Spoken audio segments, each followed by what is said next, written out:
অনেকদিন পর নিজেকে নিয়ে কিছু কথা লিখলাম। ধ্বংসের দিকে তাকিয়ে মুচকি হাসি দেওয়া অদ্ভুত মানুষ আমি।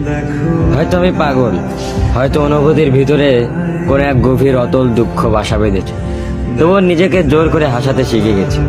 যেদিন ভেতরটা একবারে ভেঙে গিয়েছিল, সেদিনও বাইরে থেকে এক চিলতে হাসি মুখে নিয়ে সবার সামনে দাঁড়িয়েছিলাম। কষ্টগুলোকে আমি বন্ধু বানিয়েছি, একাকিত্বকে আপন করে নিয়েছি। মানুষ ভাবে আমি হয়তো সুখী, শক্ত, নির্লিপ্ত, কিন্তু তারা জানে না প্রতি রাত আমার এক একটা লড়াই। নিজেকে নিজেই বুঝিয়ে রাখি তুই ভালো আছিস, অথচ আমি জানি আমি ভালো নেই।